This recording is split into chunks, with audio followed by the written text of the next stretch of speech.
Let's demystify YouTube. How can business owners start using YouTube for their benefit? It's more about viewers who connect with the content and then come back to it. 30% of content is discovered through search, but 70% of content is discovered through browse and suggested. And then once you've niched down, you double down on that content. What stops people getting those comments? They're just not very good at YouTube. Welcome to the Business Growth Podcast, powered by ActionCOACH UK, the world #1 in business coaching. Since 1993, we've helped thousands of business owners and entrepreneurs worldwide smash through their limits and achieve extraordinary results. This is more than a podcast, it's your blueprint for success. So grab a pen and paper, take notes, and make sure you hit the subscribe button and notification bell for weekly growth insights. Let's do this.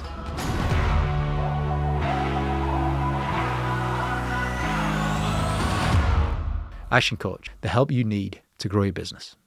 Most people treat YouTube like it's a lottery. Post a video, cross your fingers, and hope the algorithm is kind. Rob Wilson knows better. He's built his own channel past 100,000 subscribers. Then VidIQ hired him to grow theirs from a standing start to over 2 million subscribers and 200 million views. Here's the twist. He says it's not about the algorithm at all. It's about your audience. Get that right and growth follows. Get it wrong and you're shouting into the void. In this episode, Rob shows you how to find your niche, build a community, and turn views into real results. If you've ever wondered how YouTube could bring you more customers and more impact, you're about to find out. This episode is sponsored by YouMore, enriching your journey through content.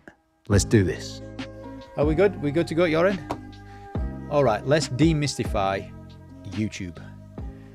We all know how to search for YouTube. It's the best how-to manual on the planet. But It is. How can business owners and small businesses start using YouTube for their benefit? Well, there's the famous phrase that YouTube is the second largest search engine in the world behind Google. And as you've just said, you can solve all of the world's problems. But I think there's a bit of a barrier between problem and solution. And that is changing somebody's life or emotion or state of mind from a video. So you do have the videos which are very utilitarian, such as like, I need to unblock a toilet right now and I need the solution or else we're in major trouble. Yeah. But from a life-changing perspective, what if you want to start a business or you want to lose weight? Like this is a journey that you start to go on. And I think that's where you can really make a connection with an audience, build a community around it. Are we saying emotional impact there? Is that Yeah, what we're yeah, saying? definitely. Like That's between the problem and the solution. Yeah, like I would say that, YouTube has fundamentally impacted me emotionally, financially, and like life affirming. And I think YouTube has the power to do that when you think beyond just the utilitarian aspects of it. How does VidIQ then, because you're YouTube experts, yeah, absolute YouTube experts, how does that help educate the people that use VidIQ to make emotional impact? So I look at it from this perspective in that if you start a YouTube channel, there's probably a point, maybe 3 to 6 months down the line, if you've managed to get past that initial stage of, I'm just going to do YouTube because everybody else does it, of maybe you've had a bit of success. Like Is that a good reason to start it, by the way? It's a good question, isn't it? Like there's a big difference between I want to be a YouTuber versus I want to build a sustainable income that has impact on my life and the people who watch me. Well, look, the small businesses listening right now, they don't want to be YouTubers, but they want the benefits of people going on YouTube and searching for them. Yeah, that's a challenging question because I would argue, again, this is in my personal experience, I provided the connection between the business and the audience, which could then translate into a potential customer.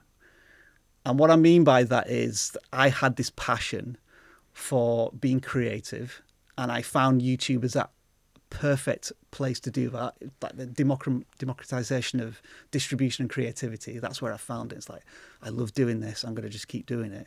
And I realized that there was hundreds of thousands, now millions of people who were in the same situation as me, that they found this outlet on YouTube. And Then there's VidIQ, which comes from a more technical software SaaS-based perspective, where we can build the tools and we can help you find the keywords and we can help you decide what title to choose. But does there need to be a human relationship between the two? Because VidIQ is a tool, but it's not necessarily a one-click solution. And I think a lot of people who find our tools and now other AI tools, they feel as if they click something, it's going to do it for them. And I would still argue for the majority of people who want to, again, make more than just profit on YouTube, and we'll maybe get onto that discussion a little later. If they want to have a passionate and positive impact on the people they're talking to, then it has to be more than just profit. There has to be a passion that comes first. And I feel as if I try and manifest that in what I do with my communication with the audience, which brings them on to, hey, VidIQ can help you with tools, VidIQ can help you with coaching, and wherever else it may take you. Passion first, profit second. In my opinion, I think that's evolving. Passion over to time. get the emotional impact, because that's the difference between problem and solution. We want them to get to the solution, which then it turns into profit. But you've got to go through that emotional impact first. So you've got to have some kind of demonstration of passion. Yeah, I think from a traditional perspective, certainly in the first, let's say like 10 to 15 years of the YouTube journey, that's now starting to evolve with the advent of ChatGPT, Look, AI. You've grown a YouTube channel yourself. All right, Yeah. so you've grown that channel. That's been one of your KPIs. How many followers have you got on there now? So on my own Subscribers. personal channel, No, on the VidIQ. to go through the history, my own personal channel, I got to about 100,000 subscribers. That's when VidIQ discovered me. Right. And at the time, VidIQ, I think, had maybe 1,500 subscribers. And a decade later, we're at 2.2 million. But I will always argue that the subscribers are not the important number. The important number is the views. And we're now at about 220, 250 million. Why is that? Why is the views more important than the subscribers? Because we have as many subscribers as Ford. Now, Ford's impacted a tremendous number of people with their products and their cars, but they haven't necessarily built a decent YouTube channel. People just subscribe to Ford because, oh, it's Ford, but they never watch any of their content. Another example might be Taskmaster, a very popular show on Channel 4, has less subscribers than us, but has 1 billion views. So it's more about viewers who connect with the content and then come back to it. And I think we do a fairly decent job of that, like 2 million subscribers, 200 million views. So that's like on average, each subscriber is watching 100 of our videos. I think that's a pretty good return on investment. Right. I'm going to get lessons from both scenarios here, but let's go to your personal channel, because there's some people listening right now that want to build a personal channel. Yeah. So you built a personal channel up to 100,000 subscribers yourself. Yep. If you had to narrow this down to the top 2, 3, or 4 lessons, this is how you get it to 100,000 subscribers. What would be the action steps we'd go through? It would be to, first of all, define like your ideal viewer. And when we talk about that, it's literally talking to like an individual, like I'm talking to you now, James, rather than trying to talk to you today and then this person over there tomorrow, and then that person the week after, who have slightly different interests or goals or desires. Because there's enough James, for not want of a better word, that I can talk to and make an impact with. Got it. So I'll give you the example of my channel. I was doing general tech stuff. This would be reviewing Android apps, then I'd get the iPhone and review that, and so on and so forth. And I have some viral moments, but some videos just didn't click at all with the audience. And I latched onto this very specific solution to a problem at the time, which was how to record your iPhone screen. We're talking a decade ago, right? It was pretty difficult to do. Apple was locked down at the time, but there was kind of a way to do it. And I made that video. 6 months later, I moved on to other content. But I saw that one video was performing really well. I'm thinking, should I niche down? So that's like, we're now on to the next step here. Niche down onto some really specific part of the YouTube. Find out something that works. Find out something that works. Go bigger. Become, I describe it like this, you become the ambassador or the leader in your space on YouTube. And I don't know if you can believe this, but I was able to make 150 videos on that one single topic. Like, look at every single angle, like new apps that were coming out, bugs here.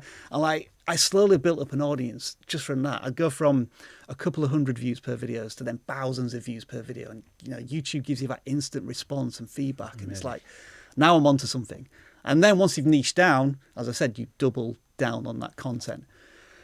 There is an argument that if you double down on something, then you kind of pigeonhole yourself into like providing one solution. But I would argue that the experience and the knowledge you gain from building up an audience on a particular piece of content, you can then take that audience on a journey elsewhere. And I've done that now with YouTube education. Well, look, define the ideal viewer. Find a niche. One of them is going to start to, the numbers will tell you. The numbers don't lie, yeah? Correct. And then go on that, double down on that, go really big on that. And you build an audience, and then when the audience is invested in you, you can then take them on a little journey elsewhere. Like, oh, I know I've been showing you how to record the iPhone screen, but now I want to show you like what other benefits the iOS platform has.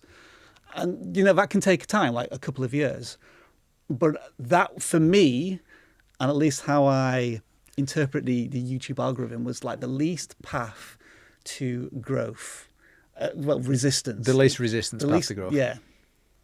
Yeah, okay, so define your ideal view, niche down, double down on that niche then, build the audience up, and then take them on a journey from there on. And then if you're thinking it from a sustainability point of view, that's when you start to think, how can I monetize either myself or products that I provide or services? Because at some point you're going to get monetized, which is ad revenue. But that really is just the icing on the cake. It's, you know, a few dollars per 1,000 views. You want to be selling a product that brings in like hundreds of dollars for every sale, or, you know, however you want to build around your own business. And I think that's where I diverged, where I thought I didn't think I was able to monetize myself, if that makes any sense. I didn't know if I was capable of building a business around myself. And I didn't know if I wanted to, because like I'm just passionate about creating content and speaking to the viewers. And that's where the VidIQ side of things came into it, where I was able to continue what I was doing, but speak to a wider audience. And the VidIQ product was going to be what we was going to sell as a team. Well, look, you did that so well yourself that a tech giant now, it's a tech giant, is VidIQ. Where are they based? It's remote. So every single employee is somewhere in the world. We've got people who live in Ukraine, so that's been like a challenge for them, who've gone through the conflict over the last few years. Many people in America, but others in Europe, more in the UK. I think we're up to about 150 employees now. But yeah, we have no base. The CEO's in San Francisco, or the Bay Area. We've met on a few times on offsite, but yeah, it's all from people in their own offices. Yeah, global business, Yeah. highly leveraged technology, and massive in the space of YouTube now, and leveraging for small business. So they brought you in because they'd seen how good you were at that, and they said, look, we're not very good on YouTube. Bring our YouTube... Non-existent at this point. We build YouTube tools and we don't have a YouTube channel. There's some irony there, yeah. Yeah, you said they had less than 1,500. I think they just had one video that they put loads of ads on. Right. It's like an ad video with like 70,000 views, and I think they got the subscribers from there. But yeah, right. It started with me. And now they're at 2.5 million. 2.5 million, 200 million views, and I think we've made around about 2,000 videos at this point as a team. And what's been the steps that you've gone through to get to that first million? I'm trying to figure out where I should start the story here. And I feel as if it should start with how VidIQ discovered me in order to go on that journey. Because I feel as if it's a good demonstration of like the power of the internet, you know, something that didn't exist until I was in my late teens. So to leverage something that didn't exist when I was born and now turn it into a career, I find it phenomenal. Anyway, I was discovering VidIQ, I think in 2016, as a new tool. And I found it useful to help me make decisions on the content I was making. And I decided I was going to make a video about how to use keywords using vidIQ's tools. And this is back when keywords were probably a little more important, somewhat of a bit of a nostalgic aspect of YouTube, again, in my opinion. And this was an example of me going outside of my comfort zone in terms of my audience. Like, I've shown you how to record your iPhone screen, but now I want to try and give something back to the people who are asking me about my YouTube journey. And this is a tool that's helped me, which is vidIQ. So I made a video about how to copy keywords using vidIQ's tool. And I check this every couple of months. I think it's got 4,500 views. And it was published 10 years ago. The one thing I did when I made that video was I sent a tweet. And I just included vidIQ. I said, hey, I've made a video about your tools. Hope you enjoy it. By the end of that day, the CEO had contacted me and said, I love what you do. Do you want to make videos for vidIQ? So that's how the story started. I was like, yeah, sure. I'm still working full time at this point. Like, I haven't really thought about monetizing myself as a YouTuber. And so he says, so what would be your going rate? I have no idea. I don't know how much to charge somebody. $25 an hour. And he said, no, you're undervaluing yourself there. I'm going to pay you $45 an hour. And I think that was like that was a trust and the belief that he wasn't going to exploit me. He, right, as somebody who's in the YouTube industry and understands the plight of the creator, he wanted to place that faith and trust in me. And that's kind of the rest is history at that point. It's like, okay, so now I've got to learn how to do YouTube education. Like, I understand how YouTube works in my own mind, but how do I communicate that with an audience? And that's where me just learning on the spot with every single video I made was kind of like the Wild West at that point. And I think back to it now, and this is kind of still true in one sense. I think to myself, if I'm just one step ahead of the people I'm talking to, then I've got something of value to share. And that's the mantra that I continue to have today, making the videos. And so, in terms of building up this audience from like 0 to 1 million, it was, first of all, when I started my YouTube journey, what did I need to learn? And it might be like coming up with a good idea, thumbnails, titles, then keyword research. And it was just going through the process of all of these hundreds to 1,000 steps that content creators have to learn and understand to grow their channel. And that's essentially what we've done, like 2 or 3 times a week, doing live streams, channel auditing people, and it just gone on from there. Myself as an individual creator for vidIQ, and then building up to 2 people, now editors, thumbnail designers, script writers, and we've built out the team from there. Okay, I want to major on a couple of things. Yes. You mentioned a couple of things there. Live streams, obviously producing the content, but then you said channel audits as well. Yeah. So how important is live streaming in building a channel? I think it can be really important if you are a individual content creator whose focus is on live stream and is like connecting and talking with the audience all of the time, and they have something really unique and personable to share. With us, it's kind of just another one of our branches. Like, we have long form content, we have shorts, but I think one of the things I like about live streaming for us is we can get almost like intimate with an individual channel. Like, when I'm making a video, I'm trying to think about how to communicate to millions of creators how to get their first 1,000 subscribers.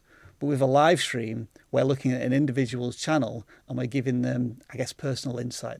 Because one of the things you often find with people wanting to grow their channels is, this is all very good, me watching this video about general tips, but what about me? My channel's slightly different. My audience is slightly different. I need you to take a personal view on my channel. And that's why we do these channel audits every Tuesday, completely free. And we'll just spend 5 to 10 minutes going through like the key points of what might be wrong, what might be right. How often, once you've got your channel up and running, how often should you do an audit on your channel anyway? I would say for the first 3 to 6 months, 25 to 50 videos. You don't put any pressure on yourself whatsoever. You have to, I think, fall in love with content creation or making videos or being a YouTuber. Because if you do become successful at it, you could be doing it as a career. You could be doing it for decades, and you could be building a business out of it. If you, after 3 to 6 months, are not really feeling this YouTube thing, then it might be a case of you tried it, didn't work out for you. There are other options. There's like TikTok or is that like why live this streaming. this guy from San Francisco, the CEO of VidIQ, is that why he found you? Because you've fallen in love with YouTube? Yeah, that's exactly it. I fell in love with content creation and having immediate feedback from the audience. To go back a little bit to my career, I guess, I did English in creative writing because I wanted to write books, or I wanted to write magazine articles and do something creative in the writing sense. But going back to like the late 90s, early 2000s, my opinion maybe was it wasn't necessarily who you knew. Not necessarily what you knew or how good you were at something. It was who you knew. Like, could you network really well? What contacts do you have? And I'm an introvert, I think, as a lot of content creators are. I was maybe too shy to reach out to people to get those internships, opportunities, that type of thing. So, all right, because I clocked you as an introvert here. So there's natural connotations that would suggest that you wouldn't want to be on camera. But that's not true, is it? I want to be on camera, but I think what was... I think I fell in love with being on camera, actually. Like, I enjoyed writing first, and then I fell out of that. And then I just started YouTubing. And because I was getting this immediate feedback and people were actually watching my content, I kind of fell in love with talking in front of camera. But that's a very different experience to talking to a human being. What was it that you liked? Was it the comments that you were getting back? Every time you got a thumbs up, it built you up? Or? I love the creativity first. That's what I loved. Right. And I love the idea that I can make something and then it's available to millions of people for free. And that's what I was mentioning earlier about the democratization of distribution. I think that's what YouTube's done. It's allowed people like me, to not have to go through the filter of an editor at a newspaper or, a gatekeeper. It's open, isn't it? It's completely open now. So to be able to have just like a dozen people watching my content or 100 people, like that felt like I was being heard and I was valued. And that's when I fell in love with the YouTube platform specifically.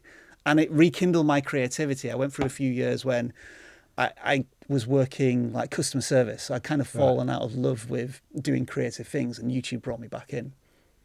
Interesting. I reckon a lot of the listeners can relate to that point, feeling heard. People like to feel heard. We've all got two unmet needs at any given opportunity, which is the need to feel understood, similar to heard, but deeper, and the need to be admired. Were you getting much adoration from your videos? Not to begin with, but I think it was, again, going back to that point of finding the niche and really doubling down on that.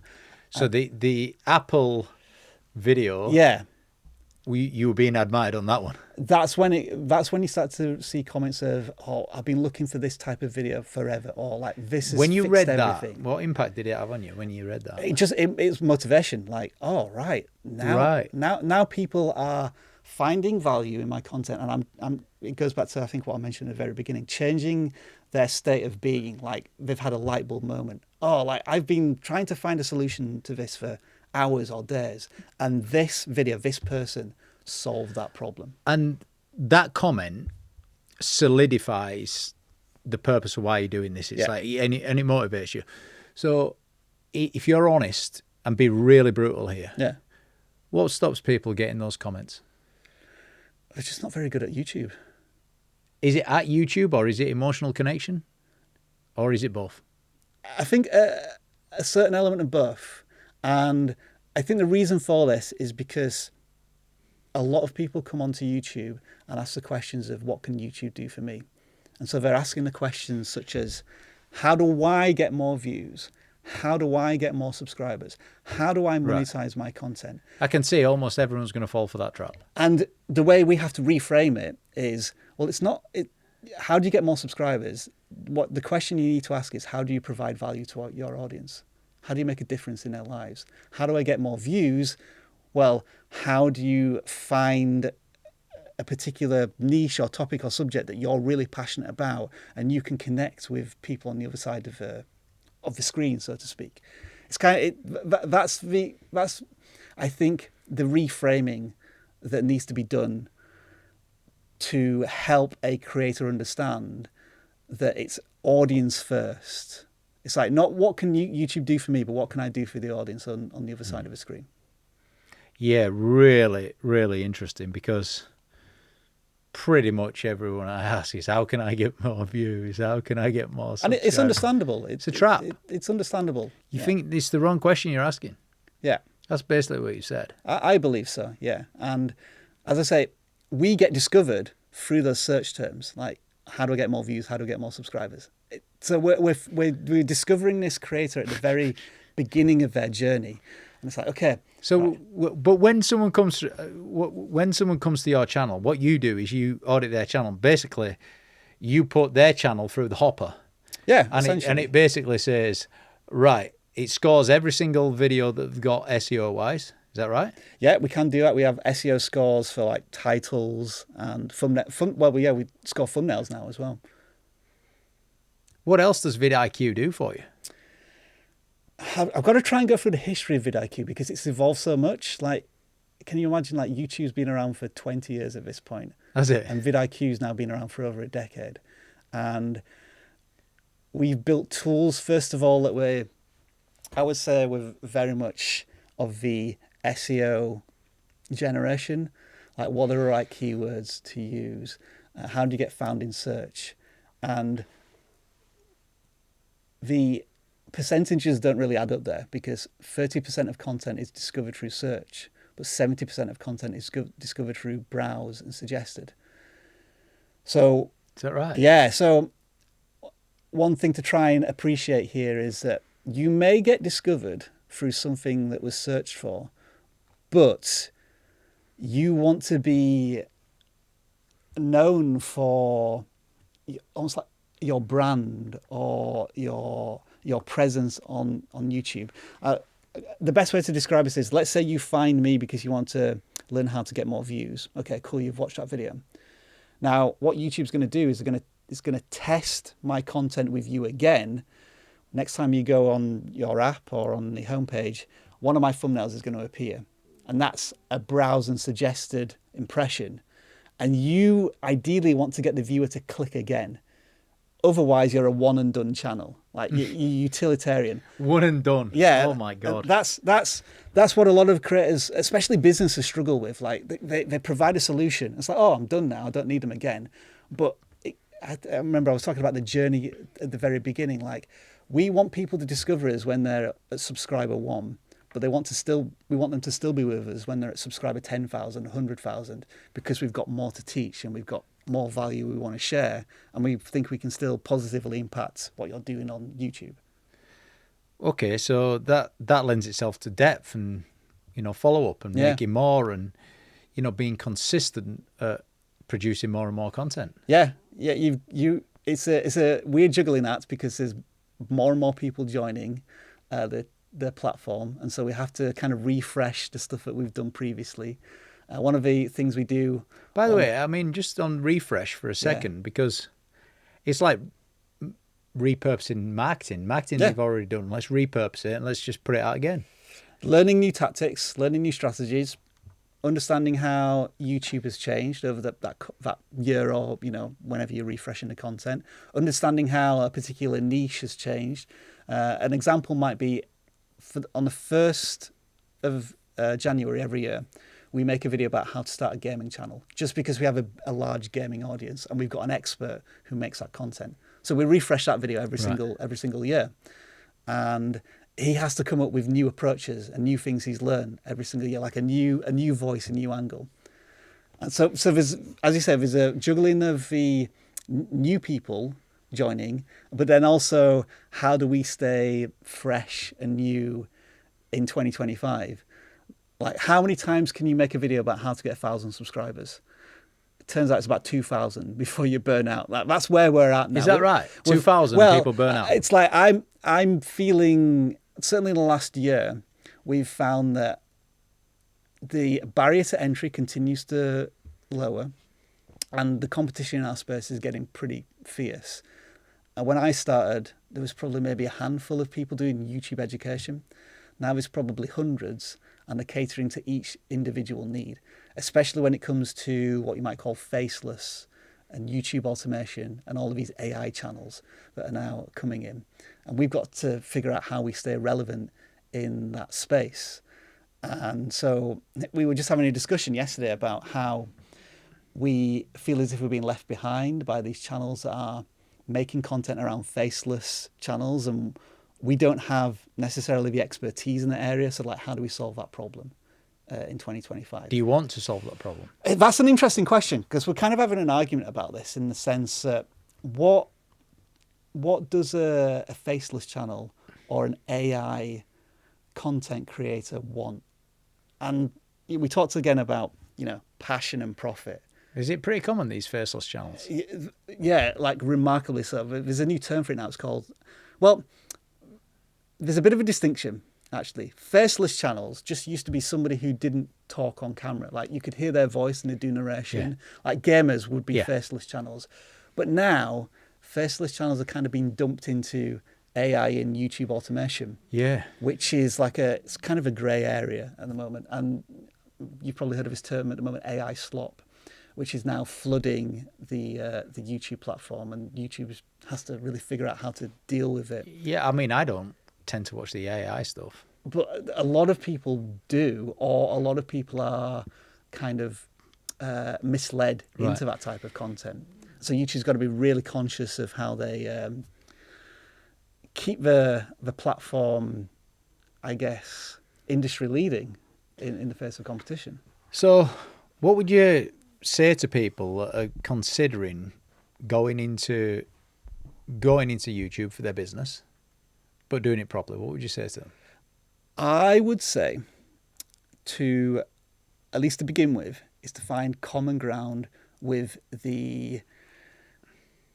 not necessarily the customer, but the person who's on YouTube looking for content.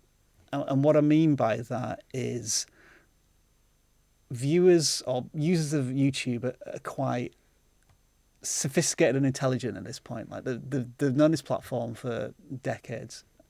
And if they are being sold to directly, that can be quite a bit of a turn-off. And again, I'm speaking from my personal journey and experience, where I learnt that the best way to build a community and an audience is to just give as much as humanly possible away for free, and they will start to trust you.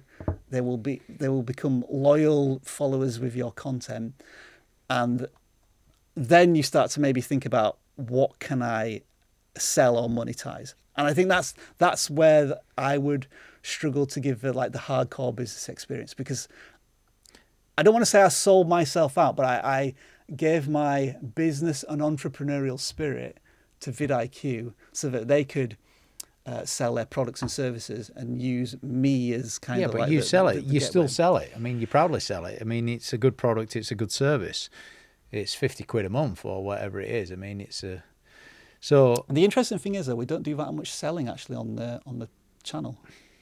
Okay. How many videos we actually make where it's hardcore, where we have these products and we want you to use? Relatively little. Is it all organic, the sales that come in then off the back of? So mostly, yeah. We do occasionally we'll have a little segment where we're saying we've got this tool, where when we're giving a YouTube strategy, we have this tool that will help. And there must be a call to action on each one of your videos, though. Click here to look at the options. There is, but it's not that aggressive. And this again is another conversation whereby, should we be actively selling more, or is the reason VidIQ is so well known in the industry is because we try to give as much away as we can for free and of as value to the audience. And yeah, that's an interesting discussion. Should we literally have a 1 minute in a video where we're offering a product and we're giving a huge discount, or is it the fact that a viewer remembers VidIQ giving some really useful advice in a video, and then them looking at our website later on and downloading the Chrome extension or using the web app. Got a few short questions to wrap up with here. What's the biggest myth in YouTube? That the algorithm controls your destiny. It's not true. The audience controls your destiny. It's really powerful. I can give you a really good example of how this works, right? So start an incognito tab on your computer, go to YouTube. So you're not logged in or anything, right? And now what you'll see is a blank page that says, give us some search suggestions so that we can give you a range of videos to watch. So I would say search for something that you're in the business of, watch that video. Then on the suggested column on the right hand side or wherever it is, find another video that's similar, then go back to a homepage, and that is how the algorithm works. It will give you recommendations pretty much that are in line with you and what your interests are. And the way to look at it is that videos aren't pushed out to viewers pull videos in through their interests. Right, you've just educated me big time. Yeah. Completely get it.